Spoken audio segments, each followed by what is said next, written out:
Por que é importante conhecer as doenças que afetam o cérebro? Primeiro, para a gente poder identificar e cuidar, e segundo, para poder prevenir.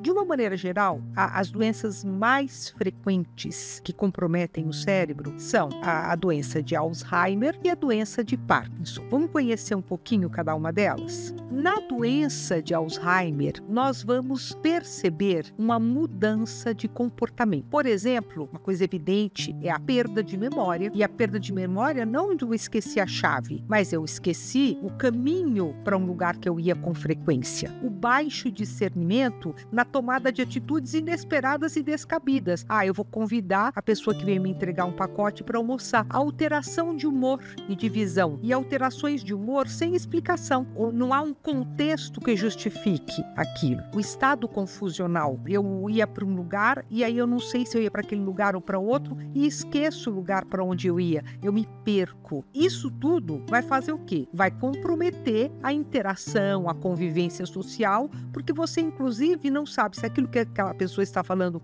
é verdade, se ela está inventando. Você tem um trato difícil. Primeiro, porque há essa alteração frequente de humor e segundo, porque a pessoa se perde. Ela se perde no discurso e ela se perde na atitude. Então, imagine a dificuldade de convivência. Por exemplo, a pessoa está na casa dela e ela acha que ela não está na casa dela, porque ela imagina que a casa dela é aquela casa que ela morava com os pais no passado. Então, de uma maneira geral, o estado confusional é característico da doença de Alzheimer. Na doença de Parkinson, nós vamos observar uma alteração que é basicamente na questão motora e muscular.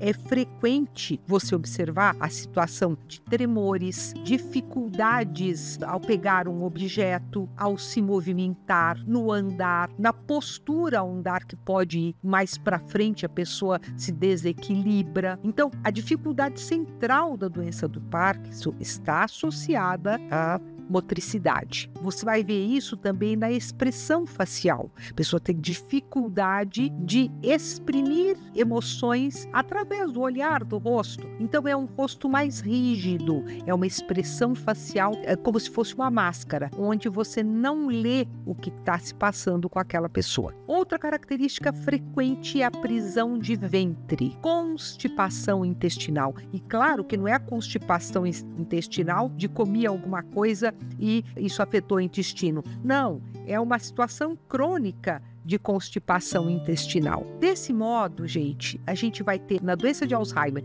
aquele comprometimento comportamental e emocional bem característico e na doença de Parkinson o comprometimento motor, muito embora também você observe uma tendência a uma mudança de comportamento que é uma mudança inexplicável, porque não corresponde ao que está acontecendo. Dito isso, o que é importante para a gente saber como prevenir e como a gente pode, com as escolhas de cada dia, prevenir que o cérebro se desgaste e adoeça. Primeiro, na alimentação, cuidando de uma alimentação saudável que seja composta por aqueles alimentos que têm como característica serem os alimentos antioxidantes. Segundo, com movimento. O corpo foi feito para se mover e na medida que a gente se movimenta, isso é bom para a circulação e isso é bom para o cérebro também. Atividade. E a atividade não precisa ser, eu tenho que ir à academia todo dia. Atividade